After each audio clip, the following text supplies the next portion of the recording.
Innal hamdalillah nahmaduhu wa nasta'inuhu wa nastaghfiruh wa na'udzu billahi min shururi anfusina wa min sayyiati a'malina man yahdihillahu fala mudhillalah wa man yudlil fala hadiyalah.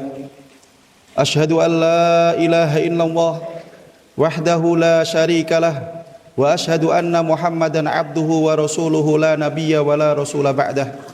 Ya ayyuhalladzina amanu taqullaha haqqa tuqatih wa la tamutunna illa wa antum muslimun. Amma ba'du. Jamaah salat Jumat yang dimuliakan Allah Subhanahu wa taala. Izinkanlah di kesempatan yang baik ini khatib mengingatkan diri khatib sendiri dan jamaah semuanya untuk terus meningkatkan ketakwaan kepada Allah dengan cara menjalankan perintah-perintah dan menjauhi larangan-larangannya.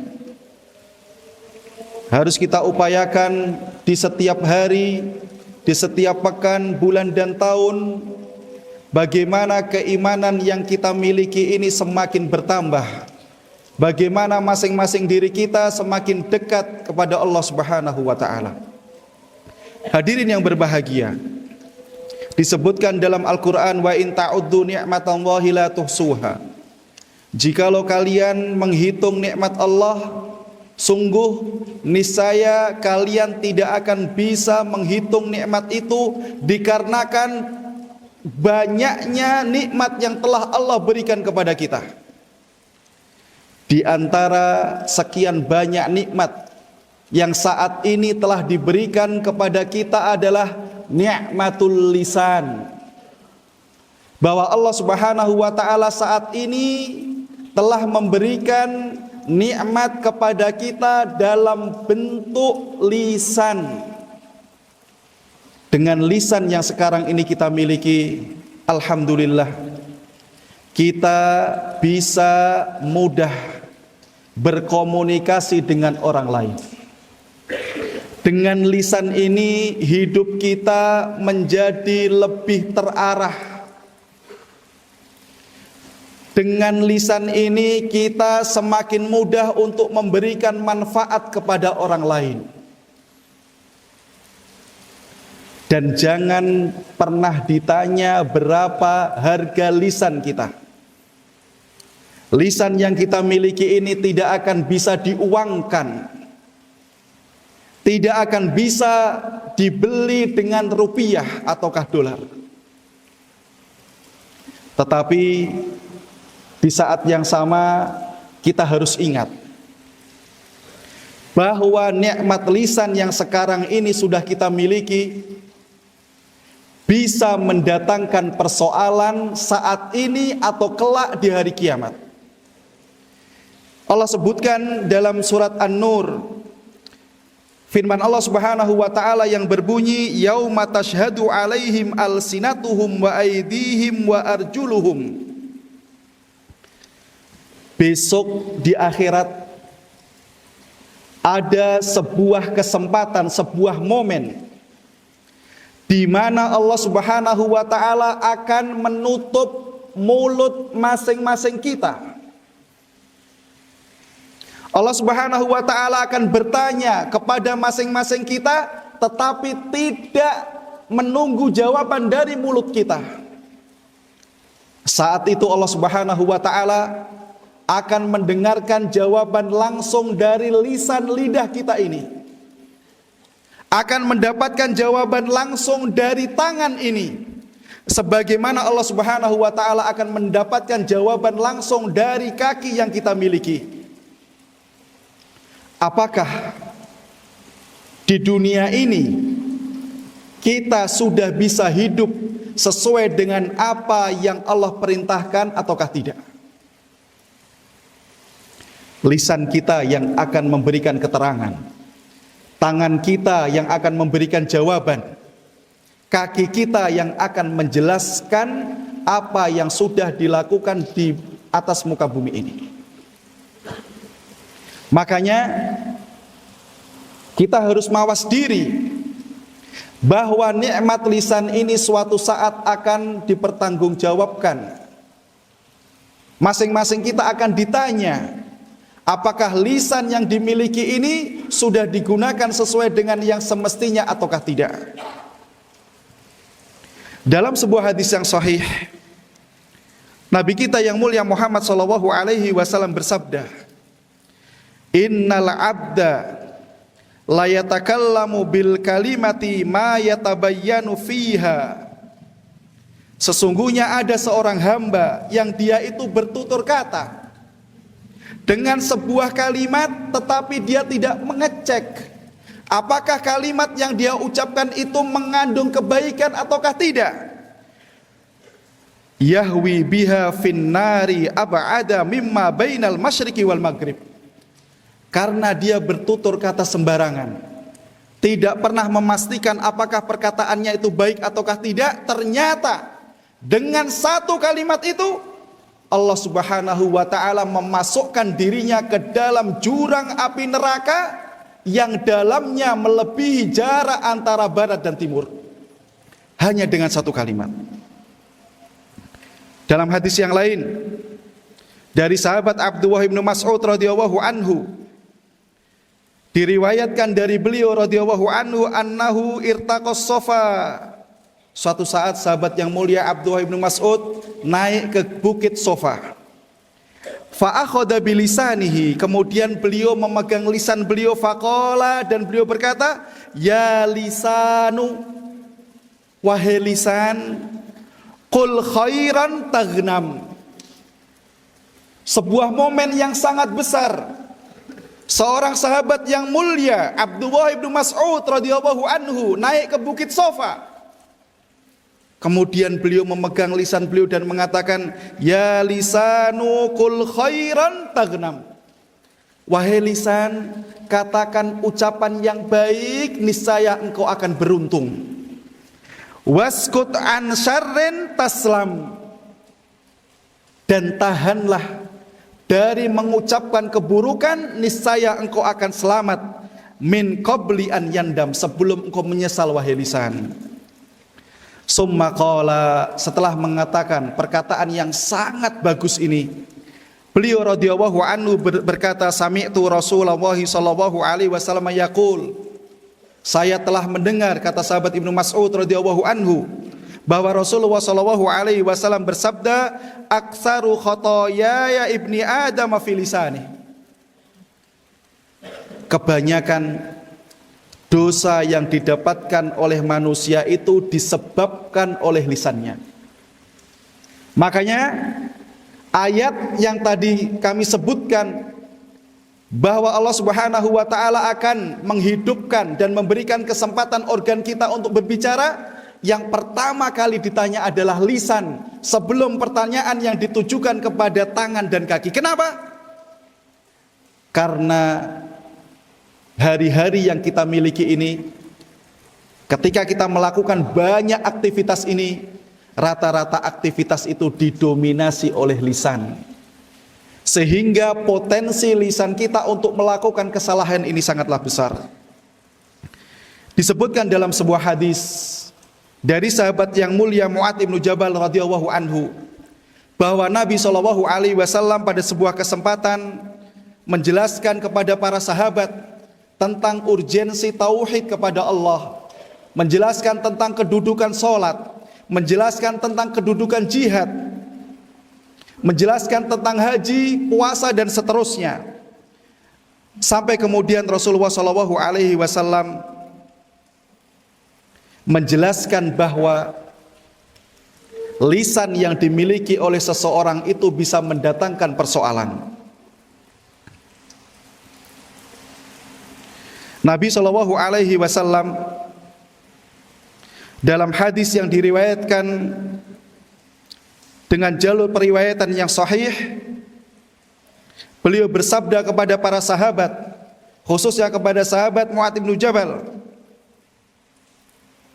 Beliau mengatakan, kuffa alaika hada. Beliau memegang lisan beliau dan kemudian mengatakan, kuffa alaika hada, jaga lisanmu ini. Fakultu, maka kemudian sahabat ini mengatakan, ya Nabi Allah, wahai Nabi Allah, wa inna lamu'akhaduna bima natakallamu bihi. Setelah Nabi mengingatkan sahabat untuk bisa menjaga lisannya, kemudian sahabat ini mengatakan, apakah kita kelak akan bisa disiksa oleh Allah disebabkan oleh lisan? Mendengar pertanyaan ini kemudian Nabi marah, mengatakan, sakilatka ummuka ya Mu'ad. Nabi marah kepada sahabat Mu'ad, dan kemudian beliau menegaskan, wahal yakubbun nasu, dalam riwayat wahal yukabbun nasu finnari ala wujuhihim au ala manakhirihim illa hasaidu alsinatihim. Bukankah kelak di akhirat ada banyak sekali manusia yang akan dimasukkan, dilemparkan oleh Allah Subhanahu wa taala ke dalam api neraka. Wajah dan telinga mereka akan dicelupkan ke dalam api neraka, kecuali disebabkan karena dulu mereka tidak bisa menggunakan lisannya dengan baik. Sekarang persoalannya, apa saja yang bisa menyebabkan hal tidak baik terkait dengan lisan ini? Para ulama menjelaskan ada beberapa hal yang harus kita perhatikan. Di antaranya, kita harus tahu bahwa lisan ini kalau tidak kita jaga dengan baik, lisan ini bisa melafatkan sesuatu, bisa keluar darinya tutur kata yang mengandung kesyirikan kepada Allah Subhanahu wa taala. Maka masing-masing kita harus betul-betul berpikir, bertanggung jawab. Jangan sampai lisan yang kita miliki ini mengucapkan perkataan-perkataan yang mengandung kekufuran atau kesyirikan kepada Allah Subhanahu wa taala. Di antara bentuk yang lain yang sangat mungkin terjadi adalah ketika seseorang menggunakan lisannya untuk menggibah, menggunjing, ngerasani, membicarakan orang lain. Ini juga banyak dilakukan oleh orang yang punya lisan. Berikutnya adalah sangat mungkin lisan yang kita miliki ini kita gunakan untuk mengadu domba, namimah, memutarbalikkan informasi kepada satu orang kepada orang lain dengan tujuan untuk mengadu domba. Itu juga mungkin sangat dilakukan oleh lisan. Yang berikutnya adalah kedustaan. Kita bisa berdusta dengan lisan kita. Kita bisa melakukan kebohongan dengan lisan kita. Yang lain adalah fitnah. Kita bisa menyebarkan fitnah, di antaranya juga melalui lisan. Bentuk dosa yang lain adalah ketika seseorang menggunakan lisannya untuk mencela orang lain atau mengejek orang lain, menghinakan orang lain, merendahkan orang lain. Termasuk di antaranya adalah menggunakan lisan untuk sumpah palsu, membawa nama Allah untuk memberikan keterangan sesuatu yang tidak tepat. Ini juga bisa dilakukan oleh lisan kita. Contoh yang lain adalah menggunakan lisan untuk pembicaraan yang sia-sia, pembicaraan yang tidak ada gunanya. Dan yang paling banyak terjadi adalah ketika seseorang menggunakan lisannya untuk mengumpat, berkata-kata kotor, berkata-kata jorok. Apalagi kita kaum santri ini, jamaah yang berbahagia, jangan sampai keluar dari lisan kita perkataan-perkataan yang kotor. Tidak pantas. Tidak pantas perkataan kotor itu keluar dari lisan orang yang beriman. Dan alhamdulillah, saat ini Allah Subhanahu wa taala memberikan kedudukan kepada masing-masing kita dengan kedudukan yang jauh lebih mulia. Kita tidak hanya sebagai orang yang beriman, tapi kita adalah orang-orang yang telah Allah pilih sebagai kaum santri. Maka di antara akhlak mulia yang harus diperhatikan oleh santri ini adalah jangan sampai keluar dari lisannya perkataan-perkataan kotor yang tidak layak untuk keluar dari orang-orang yang setiap harinya menghafalkan Al-Quran, orang-orang yang setiap harinya menghafalkan hadis Nabi SAW. Aqulu qouli hada wa astaghfirullah li wa lakum wa lisairil muslimin min kulli dhanbin wa khati'ah fastaghfiruhu innahu huwal ghafurur rahim.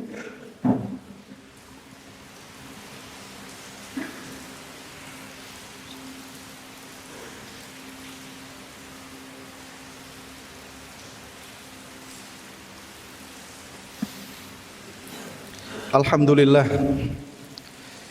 Wassalatu wassalamu ala Rasulillah wa ala alihi washabihi wa mawalah wa la haula wa la quwata illa billah. Hadirin yang berbahagia, jamaah sholat Jumat yang mulia. Setelah kita mengetahui bahwa lisan itu adalah bagian nikmat yang besar, dan setelah kita mengetahui bahwa ada banyak potensi kesalahan dosa yang dilakukan oleh lisan, maka di kesempatan khutbah yang kedua ini akan kami jelaskan secara singkat bagaimana cara menjaga lisan ini. Yang pertama, agar kita bisa menggunakan lisan ini dengan baik, agar kita bisa menjaga lisan untuk tidak menuturkan perkataan-perkataan yang jelek,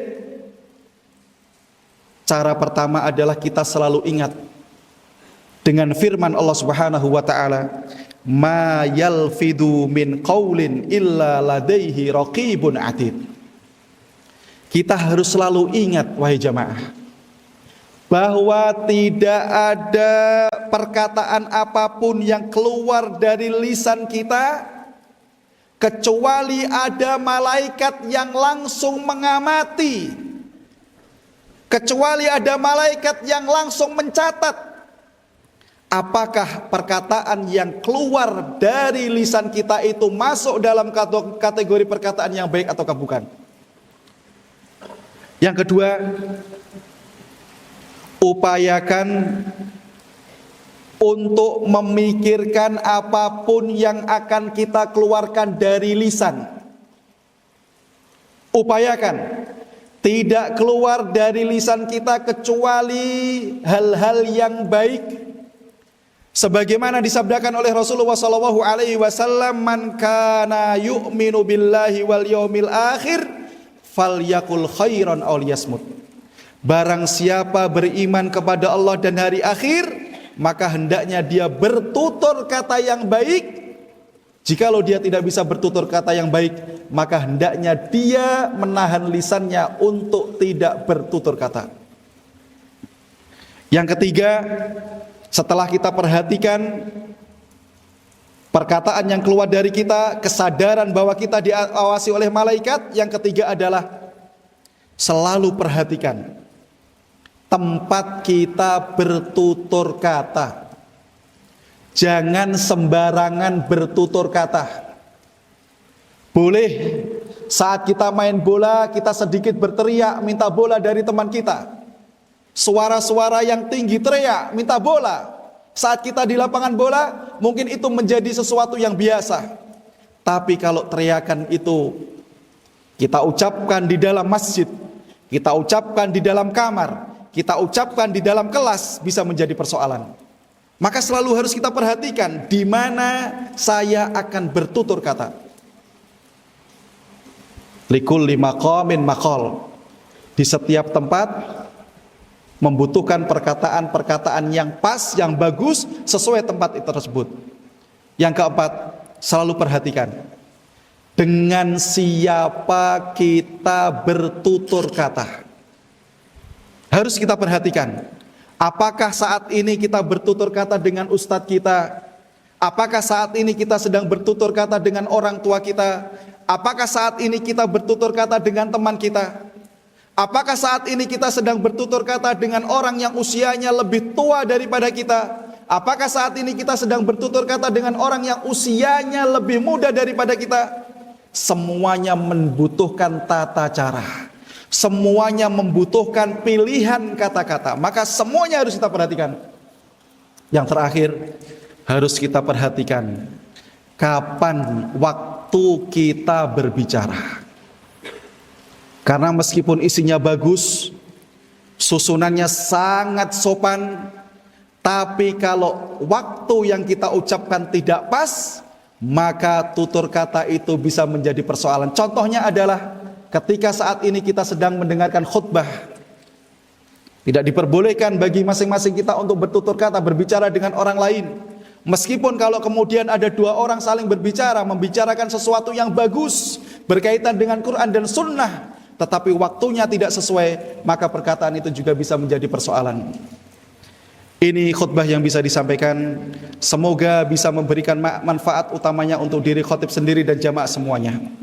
Innallaha wa malaikatahu yusholluna 'alan nabi ya ayyuhalladzina amanu shallu 'alaihi wa sallimu taslima. Allahumma shalli 'ala Muhammad wa 'ala ali Muhammad kama shallaita 'ala Ibrahim wa 'ala ali Ibrahim wa barik 'ala Muhammad wa 'ala ali Muhammad kama barakta 'ala Ibrahim wa 'ala ali Ibrahim fil 'alamina innaka Hamidum Majid. Allahumma ighfir lil muslimina wal muslimat wal mu'minina wal mu'minat al ahya'i minhum wal amwat innaka sami'un qaribun mujibud da'awat ya qadiyal hajat. Allahumma ighfir lil muslimin wal mu'minin. Allahumma ighfir lil muslimin wal muslimin. Allahumma aslih man fi salahihi salahul islami wal muslimin. Allahumma aslih man fi salahihi salahul islami wal muslimin. Allahumma aslih man fi salahihi salahul islami wal muslimin. Rabbana atina fid dunya hasanah wa fil akhirati hasanah wa qina adzabannar. Wa subhanallah wa bihamdika asyhadu an la ilaha illa anta astaghfiruka wa atubu ilaik.